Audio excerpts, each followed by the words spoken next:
السلام علیکم ورحمۃ اللہ وبرکاتہ۔ امید ہے آپ سب لوگ خیریت سے ہوں گے۔ آئیے آج ہم آپ کو آسیب کی کچھ حقیقتیں بتاتے ہیں۔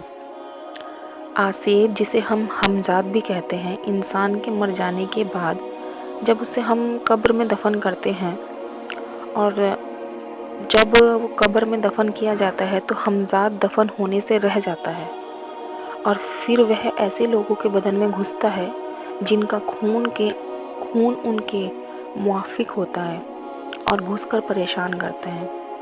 تو ایسی حالت میں انسان کے اوپر اپنا تسلط ختم ہو جاتا ہے۔ پھر انسان وہ بولنا چاہتا ہے جو ہمزاد اسے بلواتا ہے۔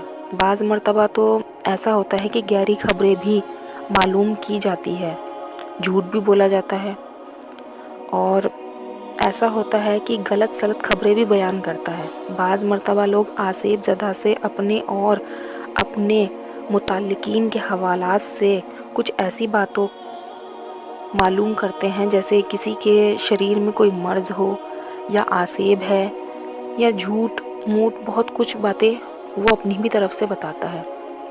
آسیب کی حالت میں جس کے اوپر آسیب ہوتا ہے تو آسیب زدہ مریض کی آنکھیں، یاد رکھیے گا، ہمیشہ نیچی ہی رہے گی۔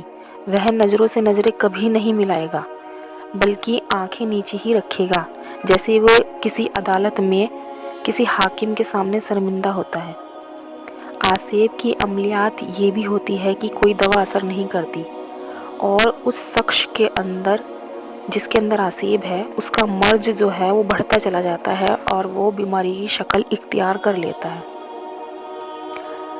جس کو آسیب ہو وہ بہت دھیان سے سنیے، اور بہت ضروری بات ہے کہ جس کو بھی آسیب ہو تو آسیب زدہ اور شہر زدہ، یعنی کہ اگر کوئی جنات بھی اگر ہے تو اس مریض کو کم سے کم 1 ہفتہ نمک بالکل بند کر دیں۔ نمکین چیزیں کوئی استعمال نہ کریں جب تک کہ اس کا علاج چل رہا ہے اور وہ بہتر نہ ہو جائے۔ نمک بند ہی رکھیں، ورنہ تو 1 ہفتہ تو ضرور ہی بند رکھیں۔ یہ خاص طور پر خیال رکھنے کی بات ہے۔ اور مریض کے علاج کے دوران صبح نہارے منہ 1 مرتبہ درود ابراہیم، 1 مرتبہ سورہ فلق، 1 مرتبہ سورہ ناس پڑھ کر پانی پر دم کر کے پئیں۔ یہی پانی صبح کو سب سے پہلی غذا اس مریض کی ہونی چاہیے، تو آپ آسیب سے جلدی چھٹکارا پا سکتے ہیں۔ خدا حافظ۔